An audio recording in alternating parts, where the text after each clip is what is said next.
The Las Vegas Raiders are making some major changes in their management structure.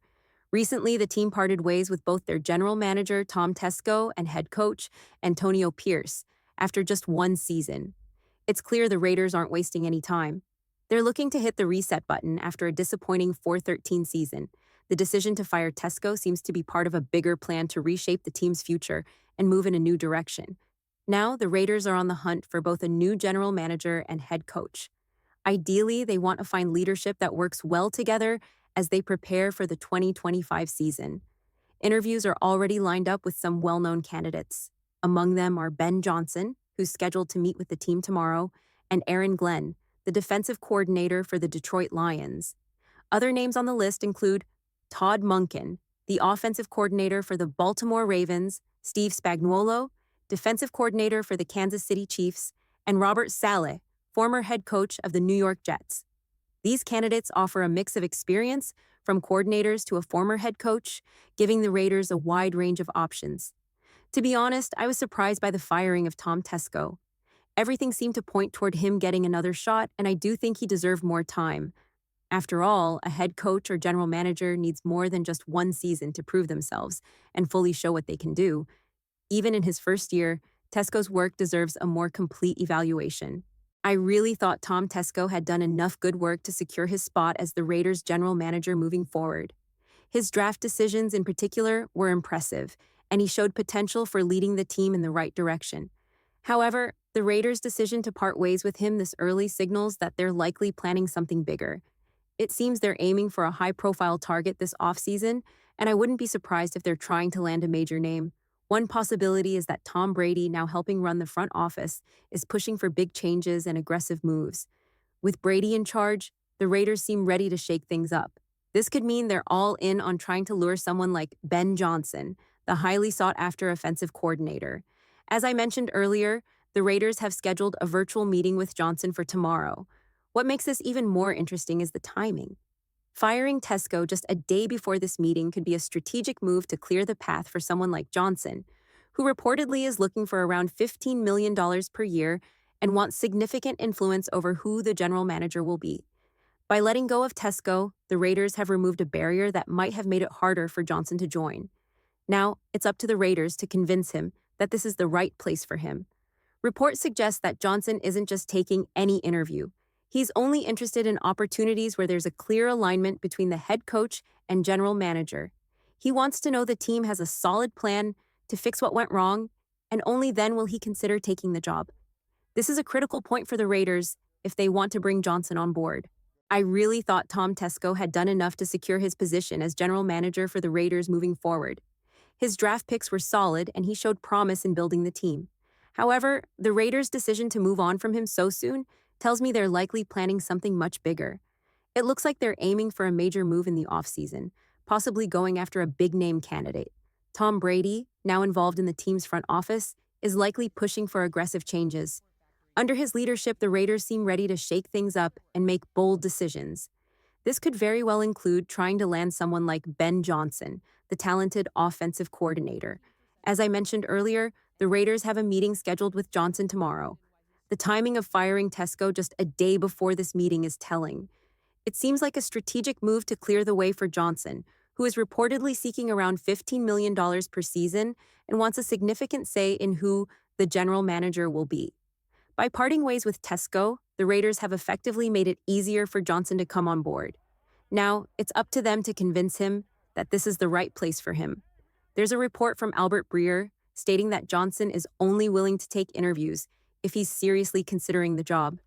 He's looking for alignment between the head coach and general manager, as well as a clear plan from the team about what went wrong in the past and how they plan to fix it.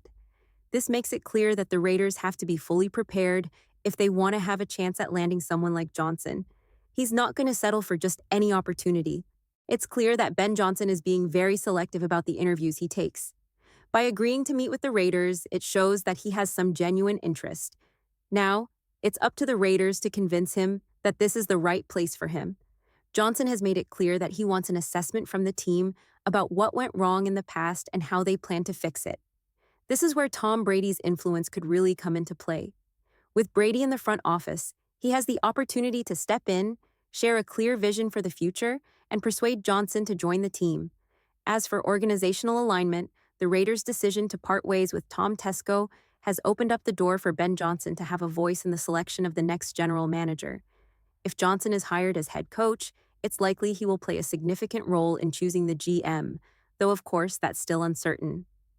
One thing I'd like to keep an eye on is ensuring that the Raiders don't let the head coach take too much control, as we saw with John Gruden in the past. However, I don't think that will be the case here, especially with Tom Brady involved. Brady will likely have the final say and help maintain some balance in the decision-making process. The timing of firing Tesco just a day before the interview with Ben Johnson is certainly interesting. Looking at Tesco's first season, I feel he did a solid job, especially with the draft. Drafting has been a long-standing issue for the Raiders, and Tesco seemed to be on the right track. So, while the timing may raise some questions, I still think Tesco made meaningful contributions during his short tenure. Tom Tesco really made an impact with his first-round picks, and it's hard to ignore how well he did in the draft. He selected a generational tight end in Brock Bowers, a dominant center in Jackson P. Johnson, and a solid right tackle in DJ Glaze, who started for the Raiders all season. For any team, getting a future star and two solid starters from one draft is a huge success.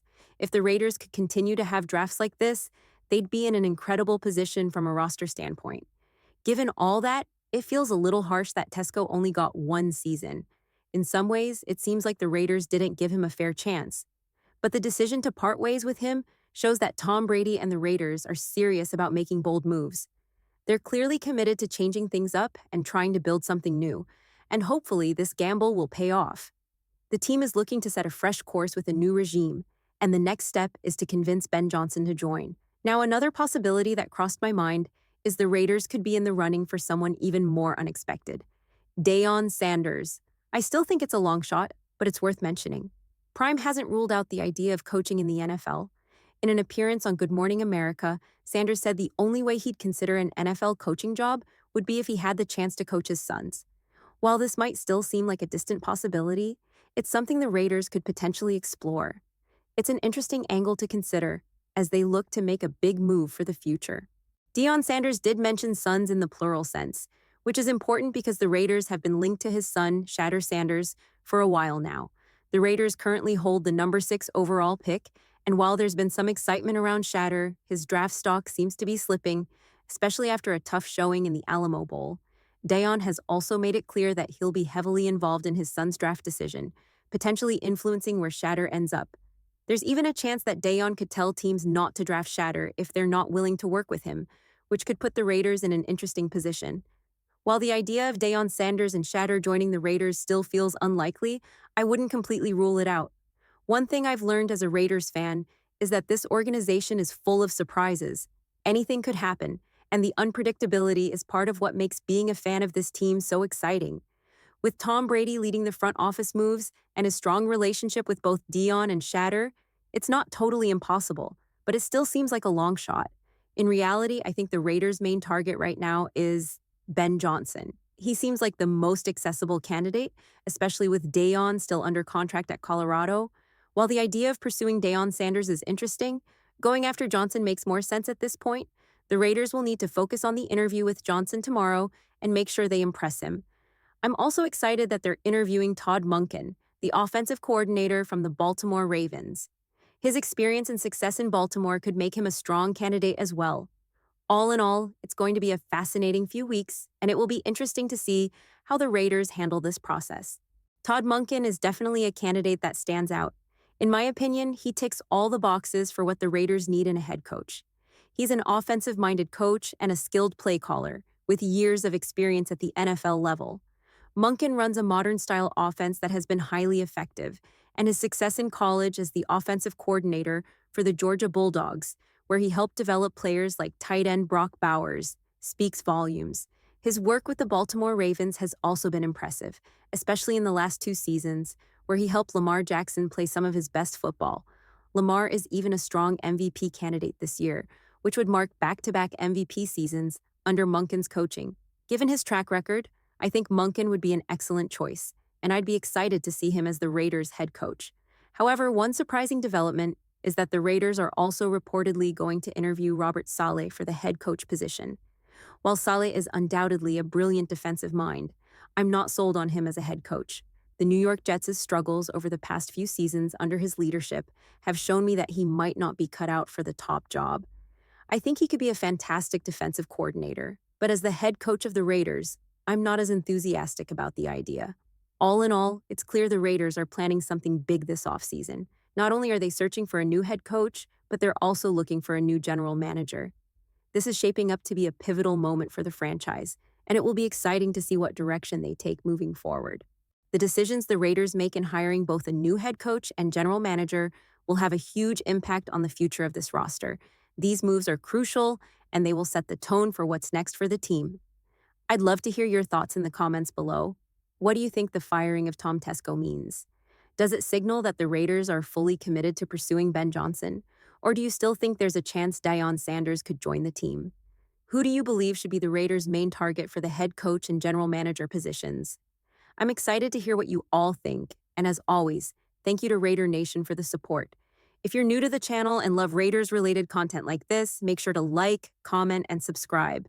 I'll see you all in the next one.